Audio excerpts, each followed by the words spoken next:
Welcome back to the Sounds of Sankofa podcast. This is your host, Delani Jasper, here with you today. Again, oh my God. We're gonna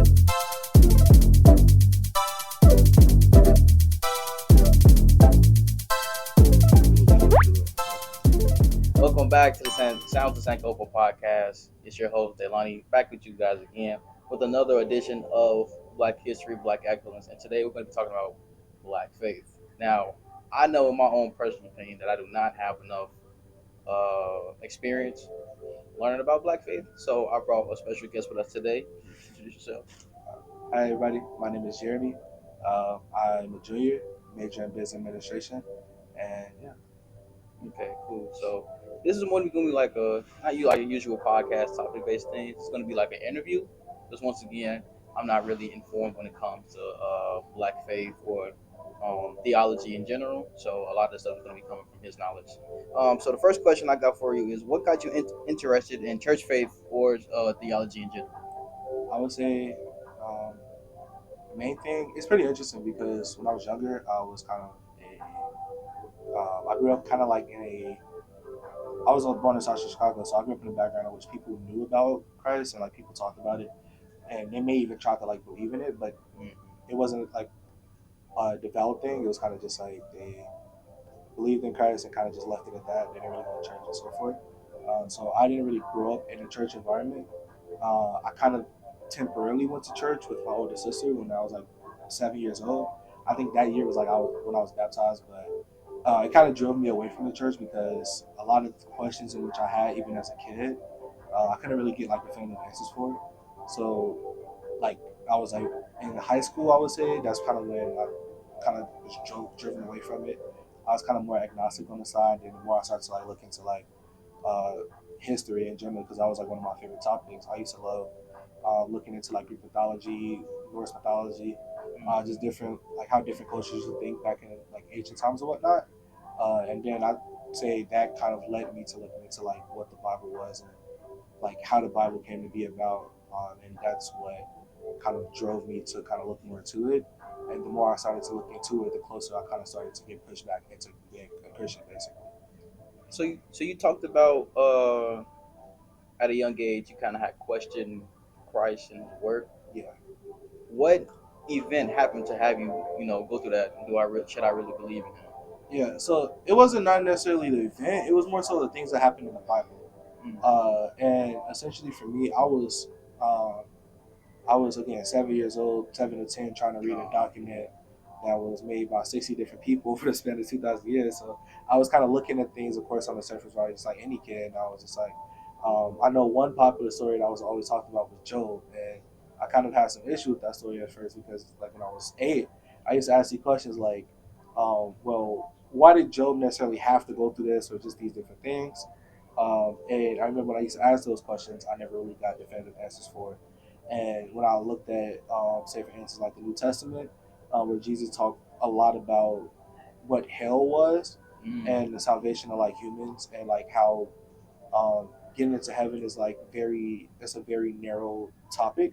I used to look into that and I used to ask these questions because I grew up in an environment where I always heard the bright side of things, or like Jesus loves you and so forth, but I never really heard things such as like I would say like God's kind of just nature, where it's like in different instances in the Bible, God judged evil in a specific manner, and kind of they never really kind of touched base on that. So I kind of thought that okay, they kind of made this version of Jesus when this version of who God was is entirely like when I looked into it, it was like an entirely different thing. So the more I started to like look more into that, it kind of pushed me away because I was like, why are they so like why are Christians so ashamed to talk about that?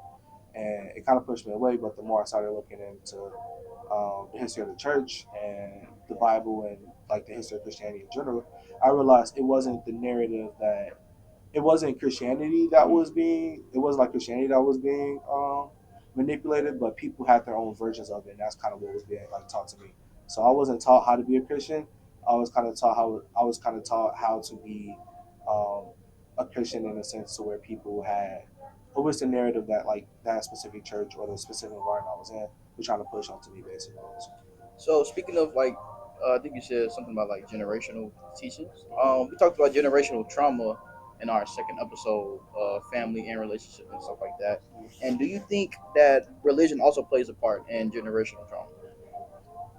I would say so. Yeah, uh, especially in the black community, I think um, I would say like again, growing up in South Chicago, I've seen experiences of where people did face forms of religious trauma, and unfortunately, it kind of brought a bad light to Christianity, especially in the black household, because not only do we got the issues of like the slaves manipulating the Bible to like the slave owners manipulating the Bible to kind of get slaves to obey, but Right, then we also right. got issues of parents telling people like we also got issues of our like grandparents telling our moms and dads like, hey, if you don't do this, then you're going to hell. If you don't do that, then you're going to hell. I think it was a lot of like fear mongering.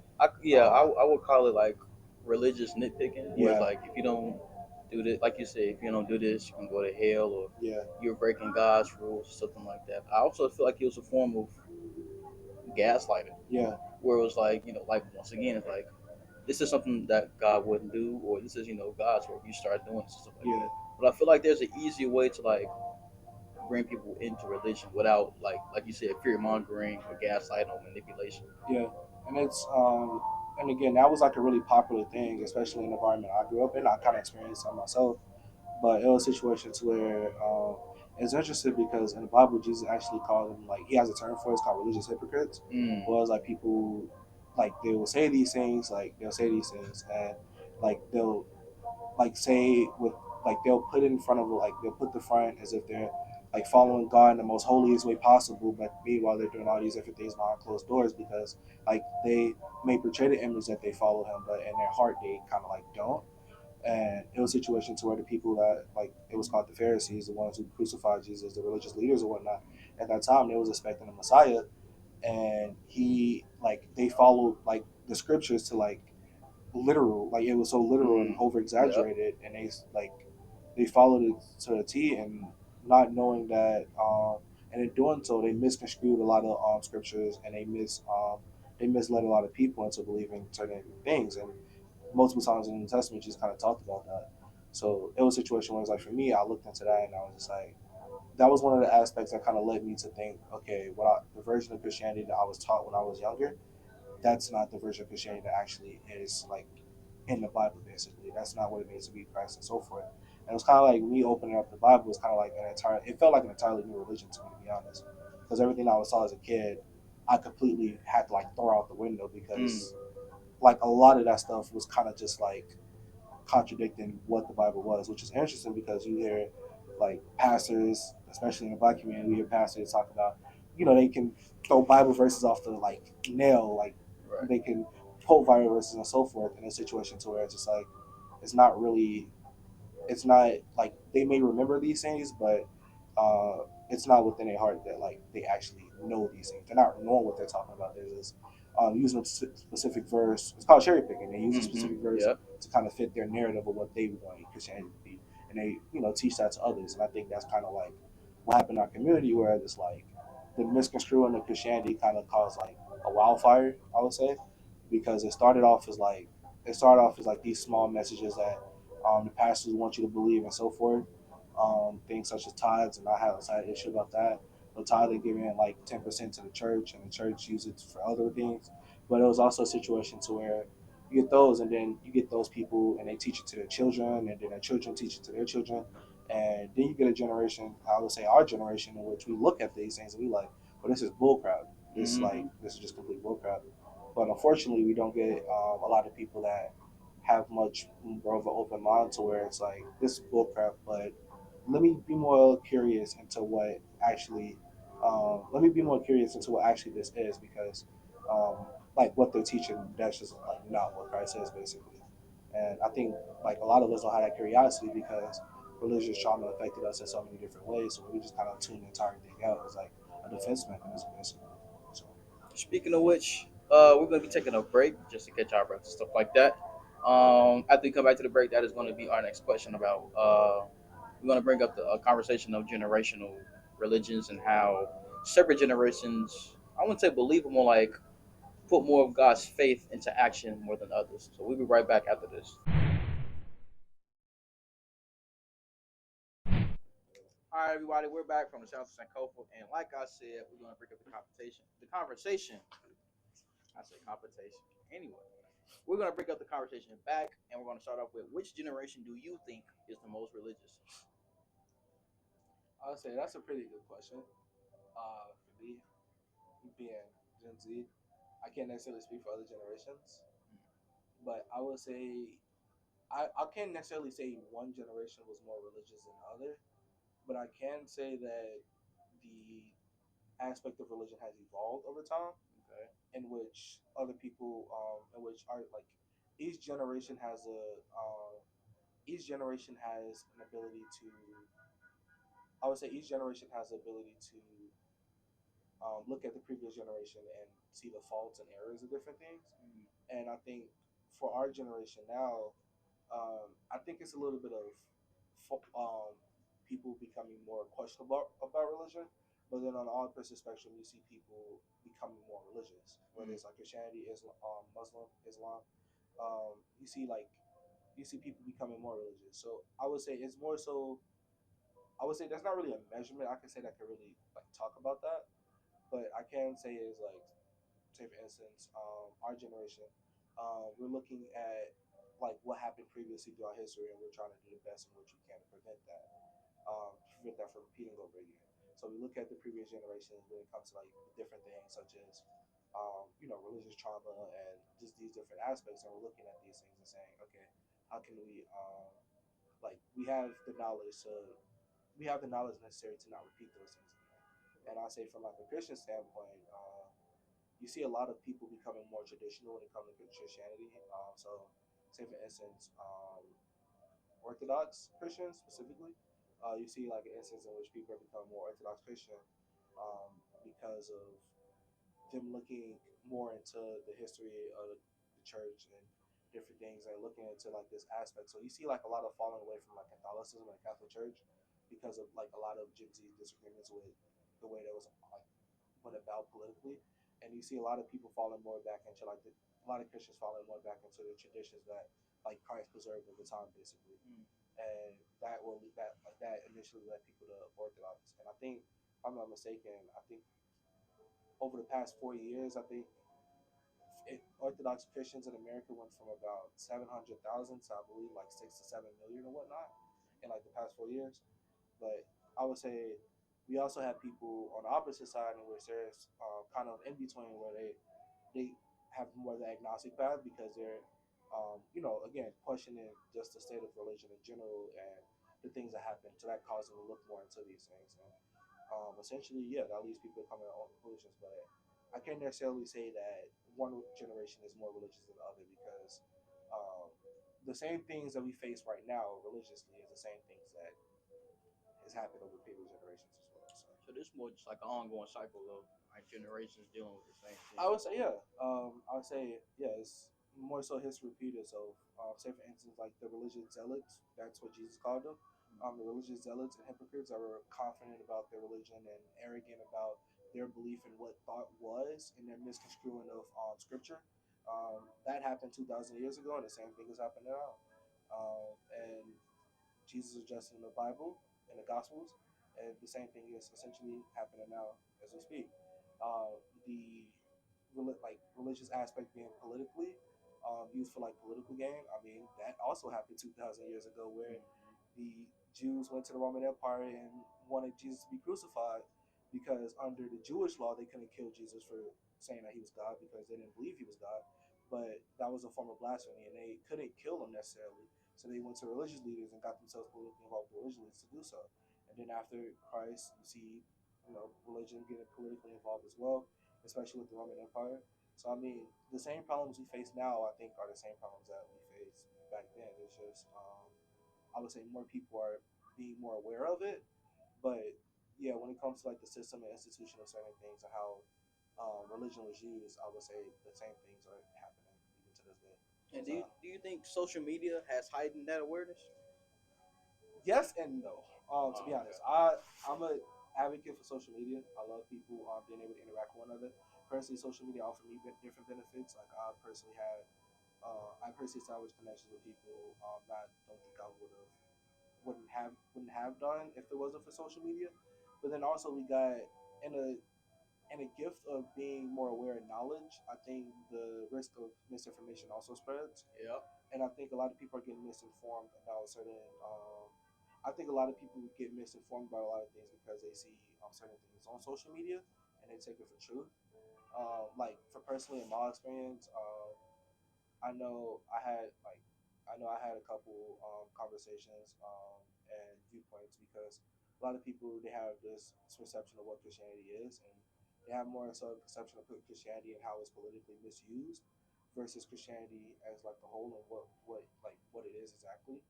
And a lot of people look at, especially within our community, a lot of people look at Christianity either like these two boxes, and there's some in between, but it's usually in like these two extreme boxes where it's like Christianity is just like it's nothing more than an institution utilized to like suppress people, marginalized groups basically. And then you also get the opposite side of the spectrum when you get the overly religious people that aren't really practicing what they're teaching, but they're condemning others for not following the same beliefs in which they did, when they themselves aren't following the same thing either. So I think you get these two extreme aspects, and they both have like harm in their own way. But when I think, and that people bring their experiences on Hmm. the social media and so forth, and that will lead to like the spread of like what people think Christianity actually is, versus when you look into like, well, we look into like the religious, we look into like the religious history, and we look into like the original Bible and the original Bible, which is the Codex Sinaiticus, and you look into like these different things, you see that okay, Christianity wasn't this. Christianity existed before this, but I can see how these things have been used like I can see how these things been used in like a not Christian way, whereas like it's not Christ like to use these things, but people use it for their own selfish gain basically. But because people use it for their own selfish gain, that doesn't that doesn't invalidate what we already have now basically. So I would say, yeah, we have just different. There's a lot of different aspects when it comes to the topic of just like religious trauma and so forth. So, Yeah, I will say that I've also had my run-ins with people who they look like they know Christ, but they don't know really nothing about it. Like they try to put Christ in every situation, and where it's like, oh man, that's not how it works. This is a different time in history. And the funny thing is, I've seen you argue with these people. And Sankofa listeners, yeah. you better thank God this is an informational podcast and not a debate podcast. This guy right here, he knows he know how to talk. Yeah, it's just interesting because I like personally I like when it comes to the aspect of like say for instance there was one situation that happened. It's a situation where it's like there's nothing wrong with having a like I personally respect everybody's opinions, Yeah. but the moment you try to invalidate me for what I know, especially when you're coming off a sense of like biasness towards a topic, then I instantly want to know your perspective and so forth. And there's situations where it's just like um, in my experience, there's three arguments that I've seen got brought up when it comes to the topic of Christianity. Number one, it being an institution, it Hmm. being solely an institution for it to separate, for it to like separate, for it to like separate and suppress marginalized groups. The second one being the Bible was written to suppress against marginalized groups, and then the third one being the aspect of like Christianity painting Jesus to be a white man, which that isn't the case. Christianity didn't paint that. Cultures and politics did. But the religion itself, like Christians still believe that Jesus was a Middle Eastern man. Hmm. That's not something that is like that's not something that we disagree with. Do you But believe in those, especially like the first two? Because I mean, I don't. Once again, I would say, The Bible is one of those pieces where it can get in the wrong hands. It can, like a lot of its scriptures can be turned against it, but I don't mhm, think it was meant to like marginalize or keep people away from each other. I think it was just to tell the information of history. yeah, I would say it's interesting because the when you get into like the top of the different translations and whatnot, I think that's a more complex issue than people actually like Hmm. talk about. Because I think people think like the different translations exist because it was used to push an agenda. which isn't the case. The many translations exist because of how hard like it is to translate like the language of the New Testament to modern day language. Right. Like the language of the New Testament, which was like ancient Greek, specifically I think it was like Koine Greek. Uh, it's not spoken anymore. It's not like it's not spoken as a native tongue anymore. Like many people may learn it. I know me being like I just became Orthodox about a month ago, but Mm-hmm. like they have What's the the step? I ain't mean to interrupt. no What's the problem. steps of being an Orthodox? Uh, it's it's interesting because people look at. I think I didn't really know much about Orthodox because I didn't really know much about Orthodox until like 5 months ago. Not gonna lie. Mm-hmm. I thought that the only aspect of I knew about the Catholic Church, and the Catholic Church they kind of preach that, and regardless of if you're Catholic or not, sorry, a lot of Catholics out there, but the Catholic Church, I know for me personally, I know people that they will say the Catholic Church is like the one true church, and the reason why it's the one true church is because they retain the teachings that Christ passed down through the apostles and so forth. So Christ passed it down to the apostles passed it to their students, the students passed it to their students, and it's like an unbroken succession in what we call the Pope now, basically. Okay. And that's essentially what I had like the surface level knowledge of until I looked more into like the different denominations and whatnot. And um, I realized that this wasn't the only. They call it apostolic religion because the two religions that kind of came down from the teachings of Christ and retained those. I didn't realize. I thought the Catholic Church was the only one until I looked more into Eastern Orthodox and the history of Eastern Orthodox and them being the Eastern, like the Orthodox Church and the Catholic Church being one church, and what caused those like different divides and whatnot as the Catholic Church became more political, Mm-hmm. and they tried to change certain things due to culture. Say for instance, the original New Testament was written in Greek. However, like the Orthodox wanted to continue speaking Greek, but due to like the Catholics, due to like the Western Church expanding towards the West, they wanted to go more a Latin route, so they changed it from Greek to Latin, so they don't recite Latin anymore. And when you get those different things, it leads to that. It goes from that to them changing who they thought Jesus was, where it's like they get these different. It's called the filioque, but it's like the disagreements come from the church father, like the early students of the apostles, creating the council to like establish what to come to these agreements about who Jesus was and whatnot, and then you get the Catholic Church kind of changing those things, kind of nitpicking towards that, and then you get the topic of the Pope, which is like the big number one topic that a lot of like people who are non-Catholic like have issues with, and the Orthodox Church kind of disagree with the authority that the Pope has because they acknowledge authority. They acknowledge who the Pope was, being the Bishop of Rome, being a student of one of the disciples, and being like having that succession. But they don't believe in the monarchy in which the Catholic Church follows. Whereas like the Pope has authority over the councils, over the Bible, and all these different things. They don't really have that. So the Orthodox Church, I think in like the year 1054, if I'm not mistaken, they kind of separated themselves, and that's where you get the Orthodox Church that they kind of retain the old. I would say it's more older, like modernized. It's like kind of like old school, whereas like the Catholic Church kind of modernized things. Whereas like the older church, the Orthodox Church, with I think Orthodox stands for tradition, but they kind of retain all these traditions, such as the original views of the early church fathers and what the early church fathers thought, the original teachings of Christ, the original language in which the Bible was written in. You have all these different things and original traditions that the early church had. Even during the times of the apostles, you still see these things. So I think that's kind of what I looked at that and I kind of saw. Okay, I want to like look at this and kind of get Christianity in its fullest, and that's kind of what like led me to Orthodox basically. Final question before we go on to break. Have you seen? I know we talked about this like a couple of times. Have you seen or heard stories of toxic religious practices? A And lot. this I think. honestly, this is coming from like if we want to, we can talk about the priests. But I would rather go into because I mean anybody can talk about that. I'd say like I don't want to bring it up, but there's been a couple of cases Yeah. of preachers doing the extra with Yeah. some of their younger audience. But Yeah. I feel like I want to go into the practice of giving an example with people using the word to manipulate, and this could be from a preacher Yeah. or somebody. Uh, So when it comes to the topic of like religious practices, can I just is this just limited to Christianity, or can I mention another one that's really popular?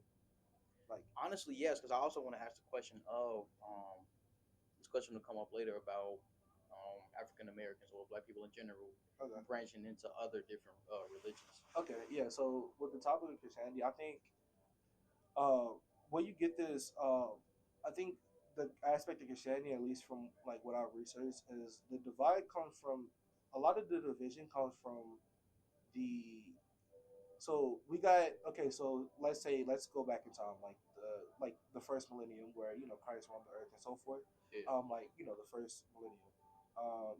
I would say around 33 AD, which is when Christ was like Christ roamed the earth and he was crucified and so forth. From that to the year 100, we got the time of the apostles, in which the apostles wrote these documents that eventually became the Bible. Paul writing his letters to the different churches, and writing his letters to Timothy and just these different aspects. And then you got Peter. But these letters that come from these letters of the New Testament that comes from that specific time frame in which the apostles lived and they personally wrote these.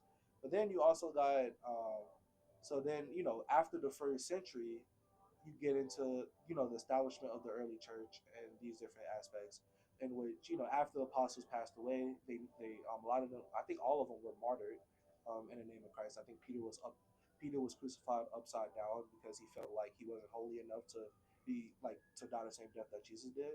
Mm. Where like the that's where Yeah. that comes from. A lot of people think it's satanic, but that's where it comes from.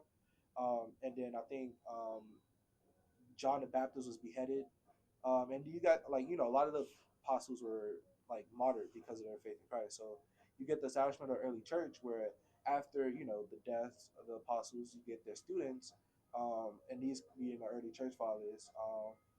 Like I think what heavy popular is a heavily popular one is Saint Ignatius of Antioch, where it's like you get these different church fathers or whatnot who are students of the apostles. They like are bishops at the time, so they kind of like Christ gave the apostles the authority of the church to go around and spread the gospel. So as the students of the apostles, they kind of retain this authority essentially. So you have them establishing the early church and creating these things of what you call councils, where by being students of the apostles and by being like listening to the apostles, by hearing their stories about who Jesus was and so forth, they established these councils to kind of correct the misconstructions of what Jesus was going on at the time, because you had different things such as Gnosticism was a popular one. You got the spread of Islam, which was 1610. I mean, not 1610, 610. You got these different aspects of who Jesus was by people that didn't really necessarily know him. So they wanted to kind of establish councils to kind of talk about these things and so forth. So the establishment of the early church, you get these, and then that's when you get into the Eastern Church and the Western Church and their disagreements. And then I think once you get those, like these two churches, they started to separate, and once these churches started to separate, then you get just a never-ending domino effect. Whereas like you get the Protestant Reformation with Martin Luther, whereas which is like a lot of Christians in America don't even know it, but they're Protestants. But in situations where you get the Protestant Reformation, where Martin Luther didn't disagreed with a lot of justifiably so in some aspects, but he disagreed with a lot of the Catholic aspects. So he got excommunicated, which is just essentially he got kicked out of the Catholic Church basically, and he got kind of like cast out and ostracized basically. And unintentionally, he kind of unintentionally the Protestant Reformation kind of started, and you get these different churches that started from the Protestant Reformation away from these, like away from the Eastern Orthodox and the Roman Catholic Church. But then you get churches that kind of separate based off those, which is like different, which like you get separate Protestant churches that kind of separated away from the Protestant churches. So it's like this never ending domino effect of just disagreements about minor things. And they're like, oh, I'm going to build my church on this, I'm going to build my church on that, away from you because you don't believe in these things, basically. Mm. And I think a lot of that kind of affects, especially in America, a lot of the because a lot of that stuff comes from America, but a lot of these things kind of affect like how like our view of religion is today in America, especially Christianity, because now it's people that have all these now it's like so many different denominations and whatnot. People are like, okay, is this even true? Because why are so many people Right. disagreeing upon this and so forth?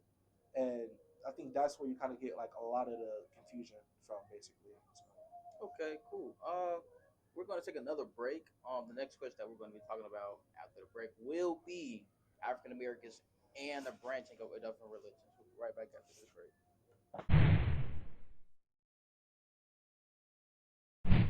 Welcome back to the Sound of Sankofa podcast. I'm here with my guest Jeremy here, and we went through a lot of stuff today, even though it was like 4 questions, and we talked about it for like 30 minutes. So that's cool. Stay fit the requirement for my homework. But the final question I really want to get off my tongue is African Americans branching out to different religious groups. So, Buddhism. I know a lot of people in the black community have converted to Islam. And I just want to jot down like what's your opinion? What do you think this started from? Or who are your favorite examples of people doing that? I would say, but when I think of Islam, I think of Malcolm X, number one. It's a situation to where I know, like um, a lot of black people, especially in our community, a lot of people within our community in general, um, a lot of us tend to like look for like this higher purpose. So we Mm-hmm. have this feeling that okay, God exists. We have this sense of like spirituality, but we don't know necessarily where who to go to. So a lot of us find that in different ways, such as like some of us look towards Christianity, others find that in our ancestors and what they believe. I think personally, I don't necessarily have an opinion on it. I would say the one thing that I can say is that a lot of people need to be very, and even within our, even with outside of our community, but a lot of people need to be very careful about the religion in which they're devoting themselves to. And I'm not gonna talk about Islam or like crap on it or anything like that, but I remember there was a time in which I read the Quran and I looked into like Quranic law, just these different aspects of Islam as a religion. And there were a lot of things in which personally I didn't see a lot of people talk about, and that kind of pushed me away. Mm-hmm. I don't want to like for the sake of YouTube and wherever this is going, for the sake of it, I'm not going to get into specifics, but there are a lot of things in which I've personally seen that a lot of Muslims did not know about it, and even with Christianity, I feel like a lot of people go into Christianity off of sense of like ignorance, and they don't really choose to like be knowledgeable in what they believe. Mm-hmm. And it's a situation where, for me, I take like I take my religion highly seriously because that's something I'm devoting my life to. So I like I can look at Christian content for hours about just the boring stuff, like the history behind it, and knowing more about it and more actually entails. And I think a lot of people need to be more knowledgeable about the religion that they believe in, because I've seen a lot of people who turn away from certain religions because it didn't. Um, a lot of people turned away from certain religions because they thought it was one thing at a surface level. Then the more they looked into it, and the more they got down that rabbit hole, it was something entirely different, and it created different personal crises within their lives and a whole bunch of other things. But outside of just that sense of caution that I would say, outside of that, I don't really have like much of an opinion on people, like people within our community going out into looking to other religions and so forth. Yeah. So speaking of like religious practices, there's one religious practice that's been so common. I feel like people don't really call it as a practice anymore, and it's gospel. I feel like Gospel gospel, music. yeah, gospel music, just music about like God, but especially gospel music, especially for like the black community. I think gospel music has been such um a stay, a mainstay in not only black communities, but not black communities, black churches, but in many churches that people kind of forget. That's I wouldn't say like it's original, but it's definitely a popular way to express your love for God. I would say it is original. We get in some ways. I would say we get instances where like biblically where we get people singing and praising God, and even angels praising God in heaven through song. And the famous story of Lucifer, where Lucifer was known for his like music of worshiping God, and he was known for like how beautiful um, like he was with music. And I think that kind of reflects like in a Christian sense. I think that kind of reflects different forms. Of course, different cultures show it in different ways, but I think within our community, gospel music is more ancestral, I would say. because a lot of it's a mixture, and I'm not gonna say like intentional and like a sense of like ancestral spirits that's all behind it, but in a situation to where it's within our culture and within our genetics to um, like gravitate towards these towards soul and gospel because that's what our ancestors did through different hymns, and I know a lot of Baptist churches still have a lot of these hymns within their like worship services or whatnot. But when our ancestors were on plantations and doing these things, a lot of modern day like psalms in which we have now, like psalms or a lot of modern day hymns that we have now, a lot of these originated from Negro spirituals, and I think that sticks with. I think that's stuck with our culture, and I think that's stuck with our culture, and in a situation to where there's a like I would say there's a sense of joy that people feel when they listen to these songs and so forth. Whether you believe in God or not, you feel in touch with this. You feel in touch with like this music in some way in a spiritual sense. So I would say, yeah, like I agree. Like there's a lot of like gospel music is a heavy way in which people will use to worship God. I know personally, I love gospel music. So I love gospel music too. Unfortunately, I only got 32 songs in my gospel playlist, so I'm I'll not. I'm not any better. I mainly listen towards. I'm not gonna lie. Respectfully, I only mainly listen towards like black gospel. I mm, need to fix that. I have a couple like Christian rock songs, but like you might have to put me on the Christian rock songs. yeah, it's only a couple. It's not Okay, much. It's like two or three. So, it'd be like that. But thank you for coming on the show today. sure. Um, Definitely some really good topics that I got for the past 3 days. But speaking for the past 3 days, we talked about our first episode was black safe spaces for people of color and black people. We talked about black love and we talked about black faith. Now it's time to be silly because next week we're going to be talking about our top 10 favorite black actors portrayals in movies, television, or cartoons. So we're all gonna. I'm not gonna tell y'all this today. You're gonna find out when you see the next episode. So this has been Delani, and I've been with my host Jeremy. This has been the Sankofa. Shalom.